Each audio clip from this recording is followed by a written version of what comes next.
Hi everyone, this is Miss Phelps. I will be your co-teacher for this course. So I wanted to take some time to create this video, kind of going over who I am, so that you all can get to know me. I wanted to really kind of set this up how I would hope that you all complete your first discussion board.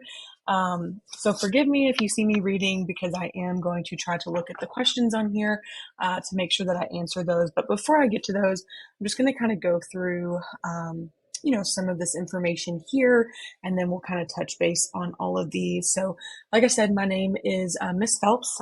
So my name is Elena Phelps.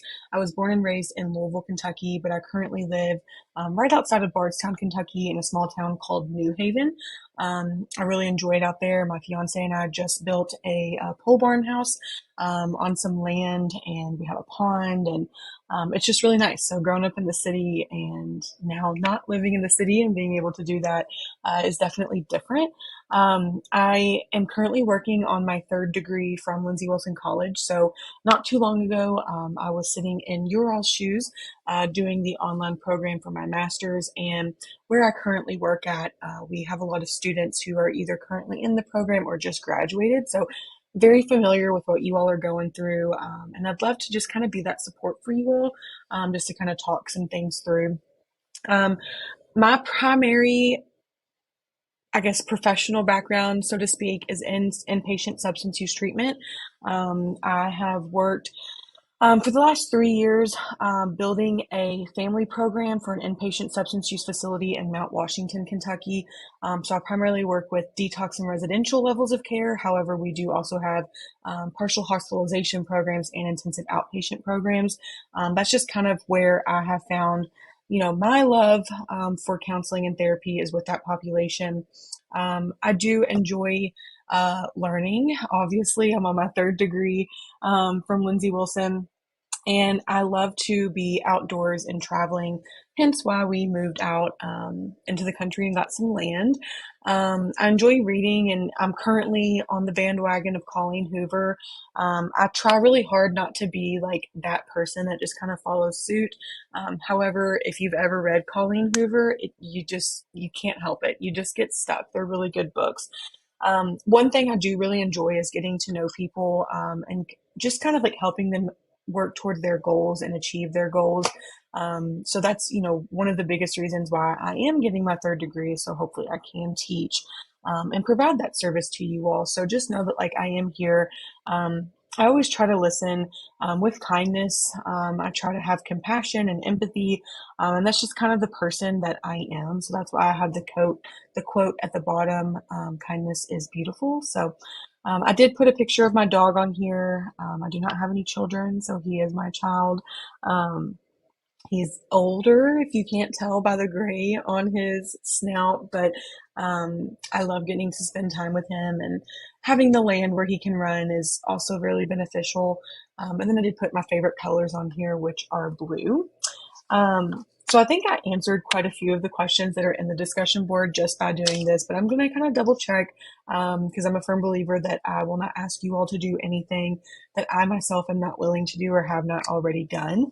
Now, for granted, I did put my time in my master's program with all of the introduction discussion boards, so I've done that, but I will go ahead and do this one as well. So, I told you a little bit about my professional background. I have worked out of substance use.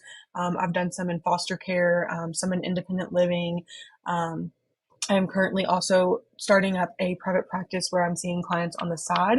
And I do a lot of work with women and healing. So I have a partner that we are currently working on starting to create more online coursework, so to speak, for women to help them get back to a state of balance. I really like to talk about like the different types of rest. So if you're familiar with the book called Sacred Rest, with the 7 different types of rest, we really focus a lot of our work on that. Um, I am also currently a part of my professional background too. I have done some presentations on self-care and what that means as a counselor and how to incorporate that because it's something that's definitely lost when you get into the profession. Of course, substance use is something I often present on as well. And I'm currently doing a research project focusing on what it means to have a mental health diagnosis with substance use disorder, and kind of what that trajectory looks like over the continuum of care. So, kind of stepping outside of some things here, but still well within substance use, and then, of course, women's care. So my long-term career goals within the field of counseling, I think that this is a field that you can never really quit learning in.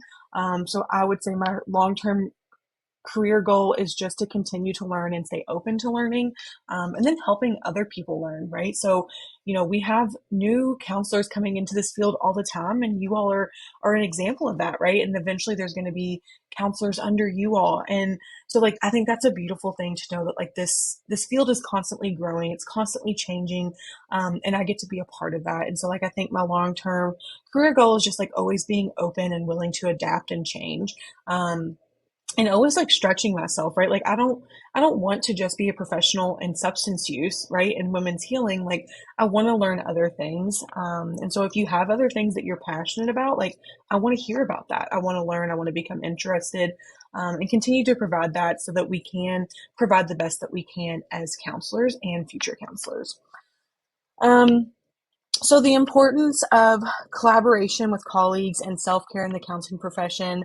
Like I said, I that was something that was lost on me when I started in this profession. So I really wanted to make sure to do some work highlighting what that looks like.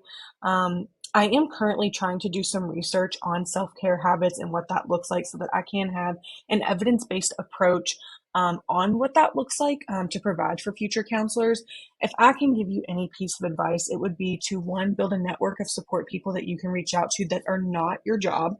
I think that it's important for us as counselors to have a network of people who understand what we're going through, and you can have that safe space to talk to freely. But if you're only building that network with people that you work with, you're not going to have that safe space, right? I do think that it's important to have a work-life balance, and I've been hearing from a lot of counselors, especially first-time counselors, right, straight out of their master's program, that they don't get that work-life balance, right? So if you're interested in that, or you find yourself trapped in not feeling like you have a work-life balance or constantly feeling exhausted, please, please, please reach out to me. Even if it's not during this course, like save my contact information, because that's something I am passionate about. It is very common that people in this field burn out. They typically burn out within the first 3 years. So you're spending 2 years, if not more, getting a master's degree in this, to work in this field. And I don't want you to burn out in 1 year more than what it took you to get this. So please make sure that you are learning the importance of self-care, collaborating with colleagues and mentors, and building that support network of people who get it. Unless your family is full of counselors, like they're not going to get what you're going through either. So just make sure that like you are incorporating that. Something interesting about myself is I am getting married in October, and I'm really excited for that. We have been together for 5 years. Like I said, we just built a pole barn together. I'm a really laid back, simple person, so the marriage part kind of took some time, just for the simple fact that I'm goal oriented, goal driven, and I was focused on school. Which me and my fiance laugh about all the time. So I am excited for that. What motivates me is just I love to work with people and help them see kind of like the light bulb, right? The light bulb moment is something that I really look forward to. So knowing that I'm making an impact on people, to me, is really important. And I want to make sure that like I can provide that to other people. It's something that I really needed, going through this process, and I've found a lot of comfort in a lot of my mentors with that. And so now, since I've been given that, I want to give that back to people. Um, what do I look for in an instructor? So, since I'm not in the class, I'm not going to say what I look for in an instructor, but I will tell you what I look for in a student.